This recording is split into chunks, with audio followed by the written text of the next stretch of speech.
Hello students, today our topic is Saving the Bird. It is a real incident from the life of Abraham Lincoln. It is written by James Baldwin, who was born in Indiana, the United States of America.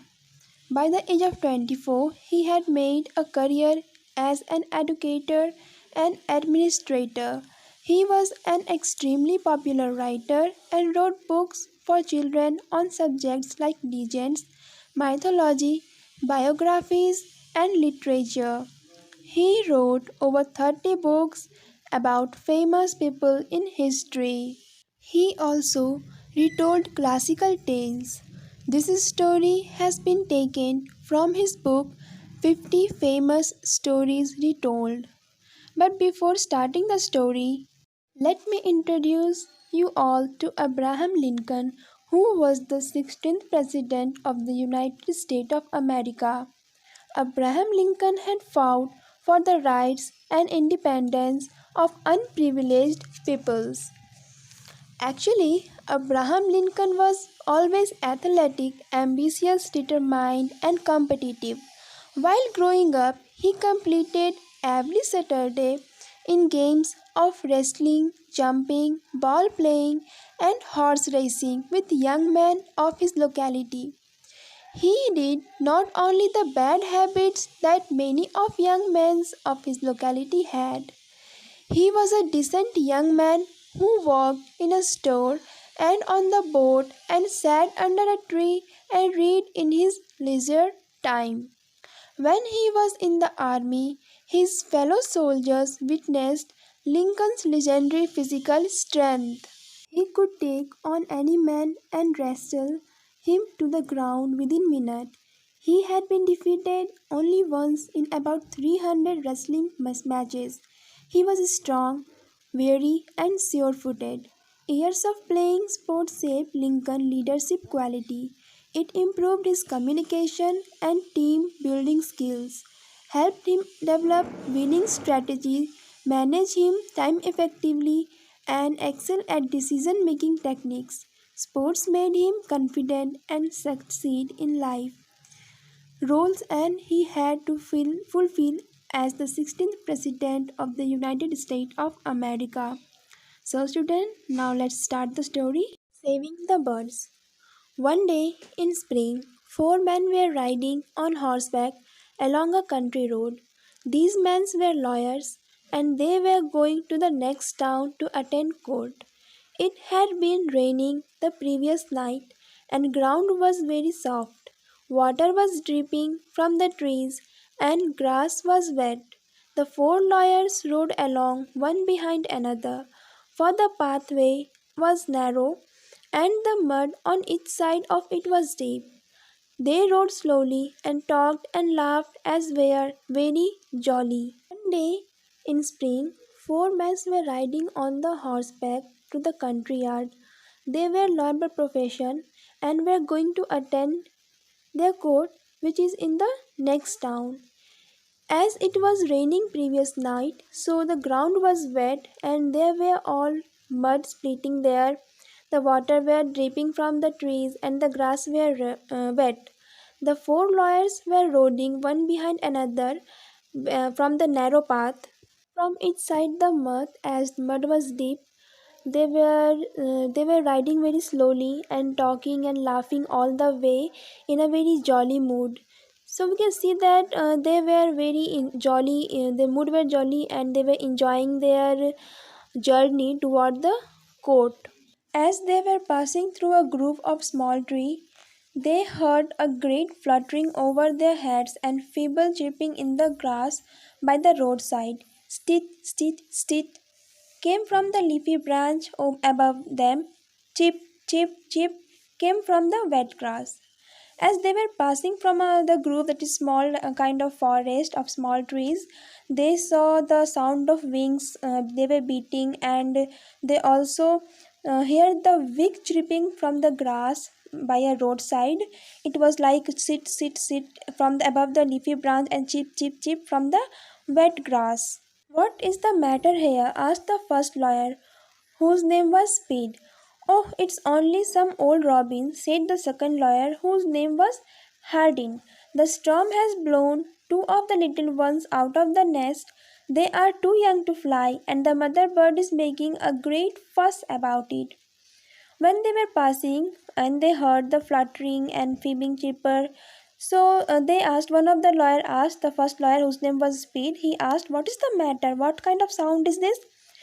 Then the second lawyer, whose name was Hardin, said that, "Oh, it's some old robins. Maybe because of the last night's storm, the two little ones blew away from their nest, and they are too young, so they can't fly their own. And in fact, their mother bird are so much worried about it." Then come to the next.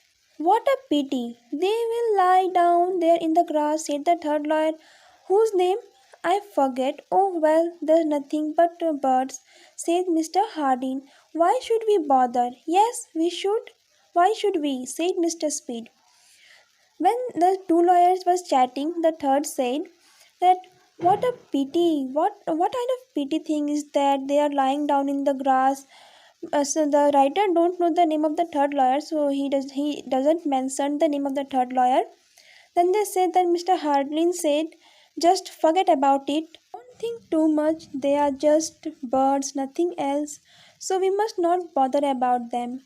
Mr. Speed agreed to Hardlin and said, "Yeah, of course, we must not bother. Just move on. We have to go to our work. We have to attend our court. So let's move on. Just forget about the birds and let's go." The three men, as they passed, looked down and saw the little bird fluttering in the cold, wet grass. They saw the mother robin flying about and crying to her mate. Then they rode on talking and laughing as before. In a few minutes they had forgot about the birds. When the chat was over between the three men, they again saw the little birds who were fluttering in the cold wet grass, and the mother robin was flying about for help and crying to her mates to help her, but they ignored and start again talking and laughing as they were doing before. And in few minutes they all forget about the birds and they start moving toward their destination. But the fourth lawyer, whose name was Abraham Lincoln, stopped.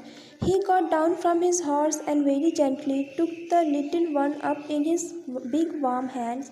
They did not seem frightened, but chirped softly, as if they knew they were safe. "Never mind, my little fellows," said Mr. Lincoln. "I am going to put you in your own cozy little bed." When they all three went away, the fourth lawyer, whose name was Abraham Lincoln, stopped there, got down from his horse, and gently took the little one up in his big warm hand. The birds were not frightened in his hand, and they chirped softly as they can feel that they are safe in his hand. Lincoln said to the birds, "Never mind, my little fellows, I am just going to put you in your own cozy little bed." Means he promised the little birds to put them in their own little cozy nest, which was made by the mother robin. Then he looked up to find the nest from which they had fallen. It was high, much bigger than he could reach, but Mr. Lincoln could climb. He had climbed many a tree when he was a boy. When Mr. Abraham Lincoln held the two birds, then he started to look up and find the nest from which they had fallen. It was so high, the nest was so high that even Lincoln was unable to reach there. But when Lincoln was a small boy, he used to climb many trees. So he decided to climb up and put the birds into the nest. He put the birds softly on one by one into their warm little home. Two other babies birds were there. All had not fallen out, cuddled down together and were very happy. Soon the three lawyers who had ridden ahead stopped at a spring to give their horses water. When Lincoln put the birds into their nest, they were all cuddled and happy. Then the three lawyers who were ahead, they stopped to a spring to give the water to their horse. "Where is Lincoln?" asked one. All were surprised to find that he was not with them. They were surprised that Lincoln is not there, so they were searching for Lincoln. "Remember those birds?" said Mr. Speed. "Very likely he has stopped to take care of them."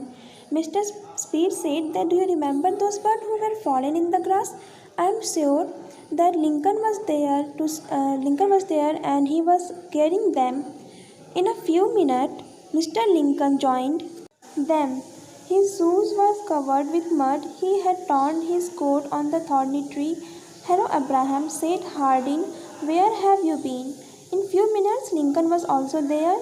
His shoes were covered with mud and he torn his coat in the thorny tree. Mr. Harding said, "Hello, Lincoln, where you have been?" "I stopped a minute to give those birds to their mother," he answered. Lincoln answered that, "I stopped there for those birds so that they can get to their mother." "Well, we always thought you were a hero," said Mr. Speed. "Now we know it." Mr. Speed said that, "We always thought that you were a hero, but now we know that you are really a hero." Then all the three of them laughed heartily. They thought it so foolish that a strong man should take so much trouble for just some wordless young bird. "Gentlemen," said Mr. Lincoln, "I could not have slept tonight if I had left those helpless little robins to perish them into the wet grass." After hearing the word of Mr. Speed, all the three of them laughed loudly, and they said that they thought that it is so foolish that a strong man like Lincoln must get trouble of no value for the young birds. But Lincoln said, "The gentleman, I could not sleep tonight if I can't help those dying birds into the wet grass, so I must help them."